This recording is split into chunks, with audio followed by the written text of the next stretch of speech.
तो I think यहाँ पे Vivo Y400 Pro जो है वो मेरे को ओवर प्राइस लगा प्राइस के हिसाब से।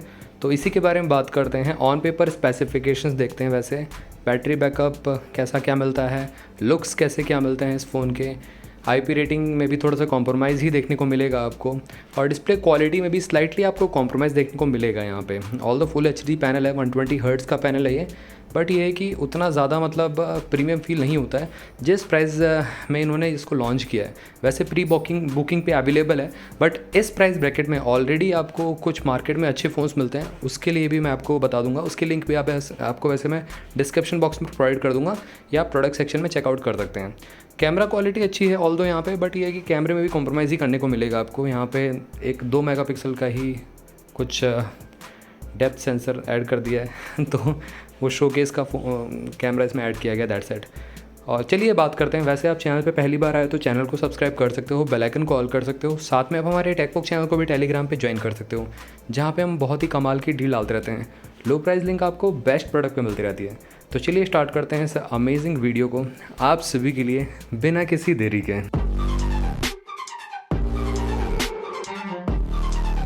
तो यहाँ पे एक और वीवो की तरफ से बजट फ़ोन नहीं, आप कह सकते हो कैमरा फ़ोन इसको कह सकते हो, बजट फ़ोन तो नहीं, क्योंकि अंडर 25 के लॉन्च हुआ है ये। यहाँ पे Vivo Y400 Pro 5G आ चुका है फ्लिपकार्ट पे। ये बेसिकली प्री ऑर्डर पे अवेलेबल है आप सभी के लिए, और कैमरा काफ़ी केपेबल है, ठीक है। आपको अप्रॉक्सीमेटली 24,950 ऐसे कुछ के प्राइस ब्रैकेट में देखने को मिल रहा है, मतलब 25,000 रुपये से कम में मिल रहा है आपको। नेटवर्क टेक्नोलॉजी की बात मैं करूँ आप सभी से, तो ड्यूल नैनो सिम के साथ 3G 4G 5G 4G band जो है वो 8 देखने को मिलते हैं, 5G बैंड्स आपको 10 देखने को मिल जाते हैं इसमें। और इसी के साथ साथ यहाँ पे बॉडी डायमेंशन की बात करूँ आप सभी से, बिल्ड क्वालिटी की बात करूँ तो यहाँ पे 7.5 mm थिकनेस के साथ आता है। स्लिम है, स्लीक है काफ़ी फ़ोन, और 182 ग्राम्स का है। लाइट वेट भी है गाइज, तो स्लिमनेस के साथ लाइट वेट भी यहाँ पे देखने को मिलता है। कर्व्ड डिस्प्ले मिलती है, मैं आपको क्लियर कर दूँ, यहाँ पे कर्व्ड एमोलेड पैनल देखने को मिलता है। फ्रंट में स्कॉट एक्सटेंशन जो प्रोडक्शन है वो देखने को मिलता है। बैक आपको प्लास्टिक का, फ्रेम आपको प्लास्टिक का देखने को मिलता है इसमें। और इसी के साथ साथ IP65 की रेटिंग मिलती है, डस्ट एंड स्प्लैश रेजिस्टेंट की। बेसिकली लो प्रेशर जेट से ये सर्वाइव कर जाएगा, बट ये है कि हैवी रेनिंग में आप इसको नहीं यूज़ कर सकते, ख़राब होने के चांसेस ज़्यादा बढ़ जाते हैं। डिस्प्ले जैसे कि मैं एक सेक्शन और ऐड कर दूंगा डिस्प्ले, यहाँ पे जो डिस्प्ले वाला पार्ट है कि क्वाड कर्व डिस्प्ले है, दोनों तरफ से फ्लैट वाली डिस्प्ले है, मतलब चारों तरफ से फ्लैट है या दो तरफ से कर्व्ड है, राइट लेफ्ट में, है ना, वो मैं सेक्शन ऐड कर दूंगा। तो यहाँ पे कर्व्ड एमोलेड देखने को मिलती है। कर्व्ड एमोलेड मतलब बेसिकली दोनों तरफ से, लेफ्ट और राइट से कर्व्ड है, ऊपर से अप से और डाउन से यहाँ पे टाइप का, मतलब थोड़ा सा फ्लैट देखने को मिलेगी। और 120 हर्ट्ज़ की डिस्प्ले मिलती है। HDR यहाँ पे ये सपोर्ट करती है। 90% का स्क्रीन टू बॉडी रेशो मिलता है यहाँ पे। उसी के साथ साथ फुल HD प्लस रिजोल्यूशन के साथ देखने को मिलता है फ़ोन। 388 पिक्सल पर इंच की शार्पनेस भी देखने को मिलती है। तो गैस डिस्प्ले में कोई कॉम्प्रोमाइज़ नहीं है। और यहाँ पे HDR10+ का सपोर्ट यहाँ पे नहीं दिखाया गया है, कहीं भी मेंशन नहीं है। वैसे 4500 निट्स की पीक ब्राइटनेस देखने को मिलती है। ये HDR कंटेंट जब आप स्ट्रीम करते हो तो वहाँ पे जाता है, और मतलब HDR10+ डूल्बी विजन, बेसिकली हाँ डूल्बी विजन का सपोर्ट यहाँ पे नहीं मिलता है डिस्प्ले में, खासकर यहाँ पे शो नहीं कर रखा है। HDR10 तो है। उसी के साथ साथ 1300 निट्स की हाई ब्राइटनेस मोड्स पे बेसिकली सनलाइट में आपकी 1300 निट्स तक जाती है। टिपिकली आपको 700-800 निट्स तक की रहेगी होम इन्वायरमेंट में डिस्प्ले, और 1.5 की रिजोल्यूशन जैसे मैंने पता है यहाँ पे देखने को मिलता था फुल HD+। अब बात करते हैं यहाँ पे सॉफ्टवेयर हार्डवेयर परफॉर्मेंस की। तो यहाँ पे आपको Android 15 फन टच OS 15 के साथ आउट ऑफ द बॉक्स मिलेगा, और 3 साल के जो मेजर अपडेट्स हैं वो आपको देखने को मिल जाएंगे Vivo की तरफ से। और साथ ही में यहाँ पे आपको Dimensity 7300 चिपसेट मिलता है 4 नैनोमीटर पे बेस्ड। अब ये है कि बहुत ज़्यादा पावरफुल चिपसेट नहीं है। इस प्राइस ब्रैकेट में आपको 25,000 रुपये में बहुत अच्छे पावरफुल चिपसेट भी देखने को मिलते हैं। 8s Gen 3 तक देखने को मिल जाता है आपको iQOO Neo 10R में। तो iQOO Neo 10R में 8s Gen 3, हाँ आई थिंक। तो मतलब ये बेसिकली परफॉर्मेंस सेंट्रिक फ़ोन नहीं है, कैमरा सेंट्रिक भी यहाँ पे काउंट होगा, भी आपको बताऊंगा। वैसे 6.75 लाख बुरा नहीं है। टू बेंचमार्क स्कोर 60 FPS पे आप BGMI पे, या आई थिंक 90 FPS तक पे चला जाएगा ये। और जेनशन इम्पैक्ट पे आपका 60 FPS आपको मिल जाएगा। स्टेबल नहीं मिलेगा, बट ये है कि गेमिंग के लिए ये फ़ोन नहीं है, क्योंकि स्लिम है, हीट डेसिपेशन उतनी हो नहीं पाएगी, तो यहाँ पे गेमर्स के लिए फ़ोन अलाउड नहीं है। और उसी के साथ साथ यहाँ पे मेमोरी की बात करें तो कार्ड स्लॉट नहीं देखने को मिलता है इसमें आपको, बट 2 वेरिएंट देखने को मिल जाएंगे। 8 128 में भी प्री ऑर्डर पे अवेलेबल है, जो कि 25,000 प्राइस है, और 27,999 आई थिंक 8,256 का प्राइस इसका देखने को मिल जाता है, या 26,999 ऐसी कुछ है प्राइस बेसिकली 8,256 का। UFS 3.1 देखने को मिलता है। अब इसी प्राइस ब्रैकेट में आपने मार्केट में UFS 4.0 वाले भी IQ मतलब खासकर देता है UFS 4.0, तो यहाँ पे अगेन परफॉर्मेंस सेंट्रिक नहीं है, मैं क्लियर कर दूँ आप सभी का। अब कैमरास पे आते हैं, तो वैसे कैमरा सेंट्रिक ही फ़ोन बन जाता है। फ्रंट कैमरा देखने को मिलता है 32 मेगापिक्सल का, सेल्फी लेके आता है ये। फोकस अपर्चर है 2.5 का, वाइड एंगल लेंस है, फुल HD 30 FPS पे आप रिकॉर्डिंग कर सकते हो, 4K भी मिल जाता है फ्रंट कैमरे से, तो ये काफ़ी अच्छा है। इस प्राइस ब्रैकेट में आपको बहुत कम ब्रांड देते हैं 4K फ्रंट कैमरे से।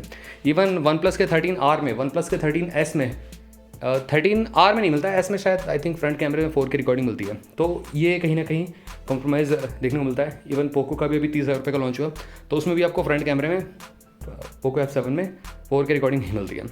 रियर ड्यूल कैमरा देखने को मिलता है, 50+2 मेगापिक्सल का डेप्थ सेंसर देखने को मिल जाता है। और 50 मेगापिक्सल वाला है जो वाइड एंगल लेंस है, PDF के साथ मिलता है देखने के लिए। उसी के साथ साथ रिंग LED फ्लैश देखने को मिलता है, HDR पैनोरामा मोड के साथ देखने को मिलता है ये। तो गाइस वीडियो की बात करें, 4K recording full HD 120 FPS पे कर सकते हो। गायरो ES का सपोर्ट मिलता है। अब एक बहुत बड़ा इस फ़ोन में कॉम्प्रोमाइज़ करने को मिलता है, देखने को मिलता है आपको, वो है ऑप्टिकल इमेज स्टेबलाइजेशन का ऑप्शन नहीं मिलता। दूसरा, वेस्ट यहाँ पे 2 मेगापिक्सल का डेप्थ सेंसर लगा रखा है इन्होंने, कम से कम 8 मेगापिक्सल का यहाँ पे ये टेलीफोटो ऐड कर सकते थे, काफ़ी अच्छा रहता, या 50 मेगापिक्सल का अल्ट्रा वाइड ऐड कर सकते थे। तो गाइस कैमरा डिपार्टमेंट में भी ये पीछे ही रह जाता है। 25,000 रुपये अगर कंपनी ले रही है तो यहाँ पे कम से कम कैमरा डिपार्टमेंट तो अच्छा देना चाहिए, वो यहाँ पे अच्छा नहीं मिलता आपको। मतलब वीवो के हिसाब से ठीक है वो जो दे रहे हैं, बट रियल लाइफ में देखें ऑन पेपर स्पेसिफिकेशन में जो यहाँ पे देखने को मिलता है वो उतना केपेबल नहीं है कैमरा सेटअप। अब यहाँ पे स्पीकर्स की बात करते हैं, लाउड स्पीकर, स्टीरियो स्पीकर देखने को मिल जाते हैं इसमें, उसमें कोई दिक्कत नहीं है। यहाँ पे अच्छा खासा लाउड हो जाएगा आपको, दोनों ही स्पीकर में आपको मतलब फ्रंट एंड बॉटम फाइनिंग्स के स्पीकर देखने को मिल जाते हैं, और stereo 24 bit high resolution support करते हैं।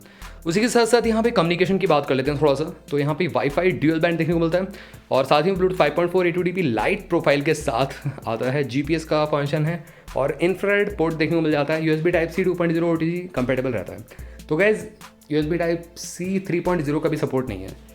फीचर्स की बात करते हैं, यहाँ पे under display optical fingerprint sensor देखने को मिलता है। प्लेसमेंट अगेन नीचे ही देखने को मिलती है, मिड में नहीं मिलेगी, मतलब थोड़ा सा बॉटम से और ज़्यादा ऊपर रखते मतलब तो काफ़ी अच्छा रहता, बट अगेन गाइज एकदम नीचे को मिलता है बॉटम में। और एक्सेलेरोमीटर, गायरोस्कोप, प्रॉक्सिमिटी कंपास और सर्कल टू सर्च का ऑप्शन देखने को मिल जाता है। तो ये सब चीज़ें हैं इसमें, AI फीचर्स आपको देखने को मिल जाएंगे। अब बैटरी की बात करते हैं, हाँ बैटरी अच्छी है इसमें, 5500 mAh बैटरी कैपेसिटी इसमें यूज़ करेगी। ली-आयन पॉलीमर बैटरी का यूज़ किया गया है। 90 वाट की वायर्ड चार्जिंग मिलती है, 6 वाट की रिवर्स वायर्ड चार्जिंग देखने को मिलती है। तो ये देखने को मिलता है इसमें, वायरलेस चार्जिंग नहीं है, वायर्ड चार्जिंग सपोर्ट करता है। और 28 से 30 घंटे का video playback time on factory testing यहाँ पे क्लेम किया गया है। अब बात करते हैं प्राइसिंग की, जैसे मैंने बताया गाइस 25,000 रुपये के प्राइस बैग में प्री बुक पे अवेलेबल है। अब 25,000 रुपये में आप ये फ़ोन को बाय करोगे, इससे मेरे ख्याल से 10 टाइम्स बेटर रहेगा Realme GT 6, काफ़ी कमाल का फ़ोन है। 60 भी काफ़ी कमाल का फ़ोन है 25,000 रुपये में, मतलब 22,000 रुपये में आता है 60 तो गाइस थोड़ा सा अगर आप माइंडसेट यूज़ करो तो Realme का ज़्यादा प्रेफरेबल रहेगा।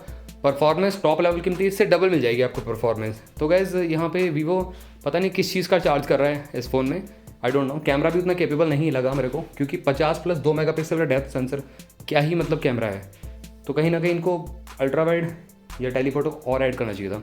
तो गाइस ये था एक सिंपल सा प्रीव्यू, रिकमेंडेड नहीं रहेगा मेरी तरफ से ये फ़ोन, इससे बेटर आप Realme का मैंने आपको रिकमेंड कर दिया, उसके लिए जा सकते हो। iQOO Neo 10R काफ़ी अच्छा फ़ोन है, फ्लैट डिस्प्ले में चाहिए आपको तो कर्व डिस्प्ले में अगेन Realme GT 60 काफ़ी अच्छा फ़ोन बन जाता है। तो गाइस इसको आप स्किप कर दो। एल्स गाइस ये था एक सिंपल सा प्रीव्यू। अगर आपका क्वेरीज फ़ोन से रिलेटेड और भी कुछ रहता है तो ज़रूर आप मेरे से कमेंट सेक्शन में पूछ सकते हो। चैनल को सब्सक्राइब कर लेना, बेल आइकन को ऑल कर देना। मिलते हैं आपसे भी अगली वीडियो में, टिल देन बाय बाय।